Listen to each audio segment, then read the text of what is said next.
It's now my pleasure to introduce Anthony Iannarino. Anthony is an entrepreneur, author, and speaker. He has extensive exec-level experience in all aspects of the staffing industry, including overall responsibility for multiple company P&Ls, with primary emphasis on business development and the acquisition of new clients, including direction and management of the business strategy, marketing, and the direct sales force. Anthony is a well-known B2B sales coach and consultant. Please join me in welcoming him to our Sales Acceleration Summit. Anthony? Hi, it's Anthony Iannarino, and welcome to my segment of InsideSales.com's Sales Acceleration Summit 2015. And I'm here to talk to you about the one thing a lot of people won't talk about when it comes to sales, and that's closing. But there's 10 commitments you need to gain to move from target to close, and we're going to talk about each and every one of those commitments because they're all critical to winning deals. Okay, the first commitment that you need is a commitment for time. And honestly, we spend so much talking about closing deals that we forget the most difficult commitment that we ever have to gain from a customer now is the commitment for time. They're busy.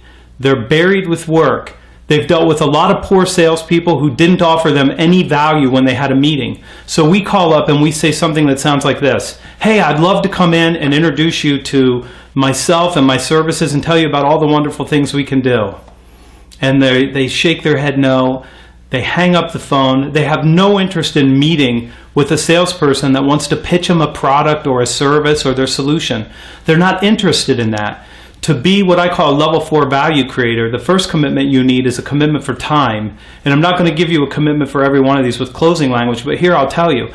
The language you use needs to change. You need to now say something that sounds like, look, I understand you're busy. I know you're challenged with all kinds of things that you're being asked to do. You have greater financial responsibility and less resources to get that done.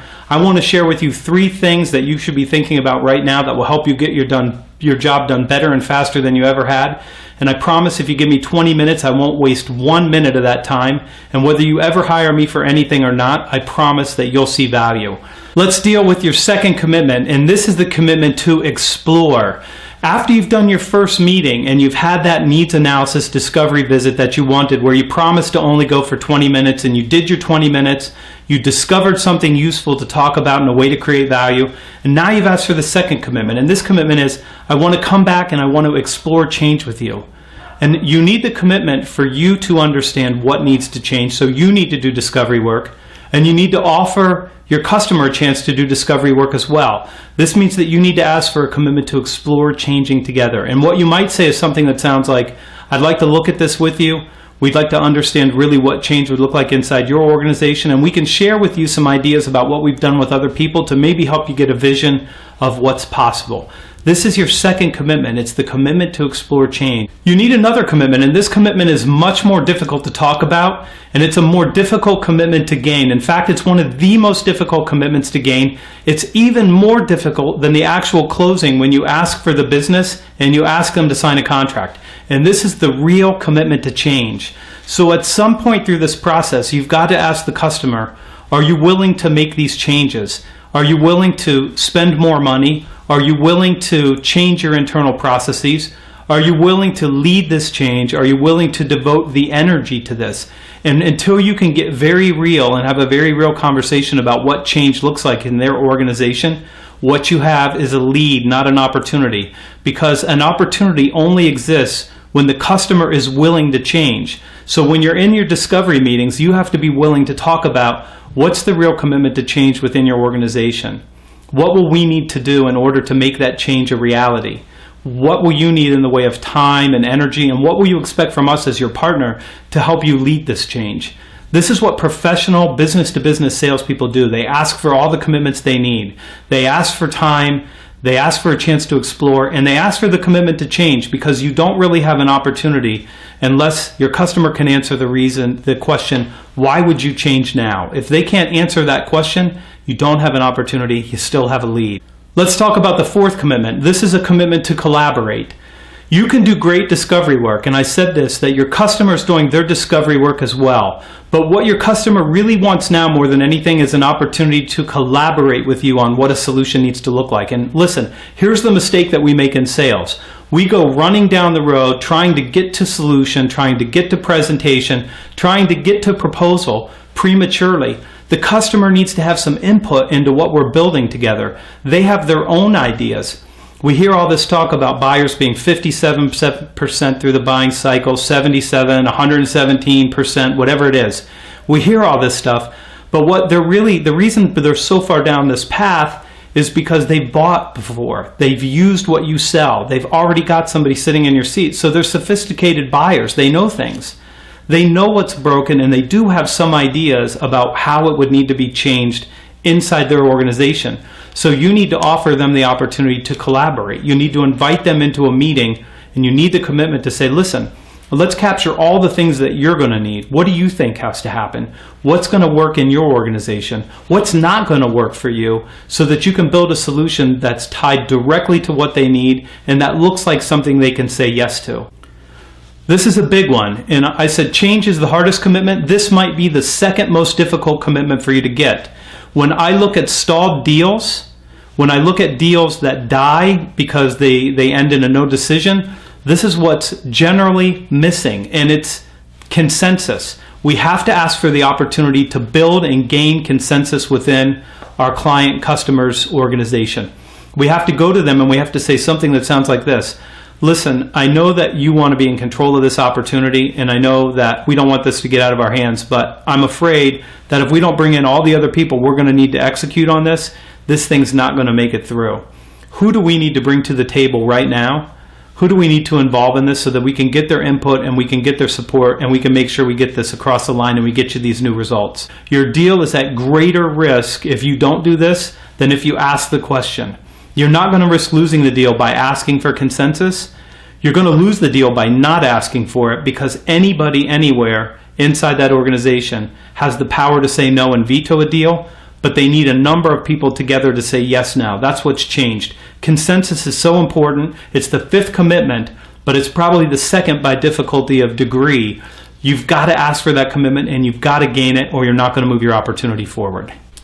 This is the third biggest commitment that you have to gain, and it's the commitment to invest. And listen, if you're trying to match your competitor's price, you don't have a compelling opportunity for the customer. And if you're trying to beat their price, you don't have a compelling opportunity. If you're really building a solution that's going to change your customers' outcomes, if it's going to drive their business forward, if it's going to help them get where they need to go, in order to get that commitment, you're going to have to ask them to make the investment. And you know, and I know, that there are a lot of salespeople and a lot of sales organizations that are out there selling fairy tales. Look, I can be better, I can be faster, and I can be cheaper if you just move your business to me. Those are lies, they're fairy tales. You can't have better, faster, and cheaper together. But that's what customers want to believe. They want to believe that lie is true. They want to believe it's not the investment we're making, it's our lousy provider. And if we switch to another provider, we won't have to invest more. But we've got to be grown-ups, we've got to be professionals, we've got to be business people and consultative. And when you're consultative, it means you go in and you look them in the eye and say, listen, I'm going to need you to make the investment here. This is not about price, this is not about me, this is not about my profit. It's about you need to make the necessary investment to get the results that you want. Okay, so we've been through a bunch of commitments now. Now we need to ask for a few more, and these are just as important. You do need to ask for the opportunity to review your solution and make sure that it perfectly fits what the strategic outcomes your clients are looking for. You've got to ask for that chance to review. This didn't come early for us because most of us put it too early. Most of the time in a complex B2B sale, we've got to ask for a lot of commitments before we get to the chance to really review something. And in fact, I would want the commitment to invest, I would want the commitment to change, I would want the commitment to build consensus long before I get to this point. In fact, I don't want to present something that somebody can't say yes to. And that's what we do. You've done it, I've done it, we've all done it. But I don't want to go in prematurely and show them something that they have to say no to because we haven't done the work. And I don't want to present them something that I'm going to lose just because I didn't do the work that was necessary to build the yes before we got to this point. I said earlier, sometimes deals go off the rail. A lot of times it's for consensus.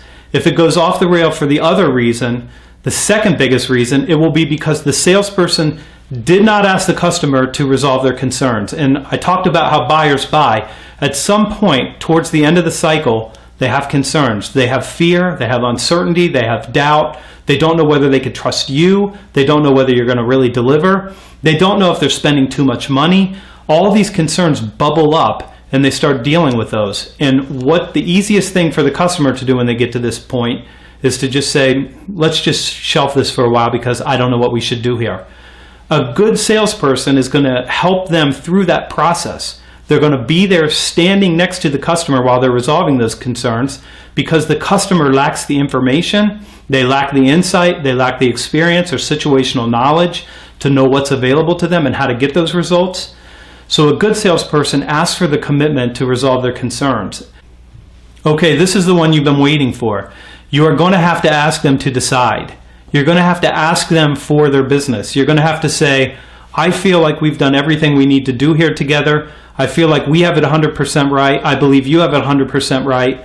I believe we've resolved all your concerns. I'd like to ask you for a commitment now to move forward together and for an opportunity to serve you, and I'd like to ask you for your business. You've got to ask directly for the business at some point in time. You can't be afraid of this. And I know in today's day and age, we're getting softer and softer as salespeople. We're being told, don't try to close anybody. Don't cold call them. Don't interrupt them. Let them control the process. All these other things. It's nonsense. You've got to ask directly for the business. If you've done all this work, if you've gained all these commitments, if you've served your customer right throughout your entire sales process, you're obligated to ask for the business. And listen, more than that, they want you to ask for their business. People want to work with somebody who wants to serve them, and you let them down when you don't ask for their business. At some point, they want to say yes. You have to give them that opportunity to say yes. And listen, the sooner you do that, the sooner you get through this process and you do all the work in your sales process, the sooner they start getting the results. Okay, the final commitment, you have to ask your customer to execute.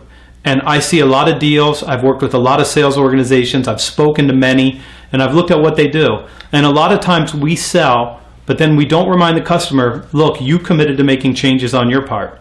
We've delivered. We're doing the part that we're supposed to do, but we still need these changes to happen inside your organization. We still need you to give us this. We still need this change to be made so that we can execute and so you can get the result. Really what we sell are strategic outcomes. We don't sell a product. We don't sell a service. We don't sell a solution. We sell outcomes. That's what we sell. The execution is where they get that outcome. So if you can't go back and ask your customer to make the decisions necessary or to take the actions necessary to actually execute and get the results that you sold, you've not really sold the deal. You may have the contract signed. You may even be able to make a little bit of money. But that's not why you do this. You do this because you want to help people. You want to serve their business. You want to grow their business and grow your business and grow yourself at the same time. That means you need to go back and have these difficult conversations about the commitment to execute. Okay, so there's your 10 commitments. I've given you 10 big pieces to work with. You need language for every one of these commitments, and if you lay your process out and you look at it, you'll very quickly find where these commitments fit in and what you need to ask for. Selling is about two things primarily. It's about value creating conversations and ideas, and it's about commitment gaining. Whatever people tell you about closing, it's old-fashioned, don't do it. What they mean is don't close prematurely. They don't mean don't close, because you've got to ask for 10 commitments. And major deals, you might need every single one of these commitments. And smaller deals, maybe you only need 4 or 5 of them. But you need to know what commitments you need. You need to ask for those commitments. I'm Anthony Iannarino. You can find me at thesalesblog.com. When you go there, do sign up for the newsletter. www.thesalesblog.com/newsletter will get you there. Thanks for being here, and thanks for InsideSales.com for hosting me.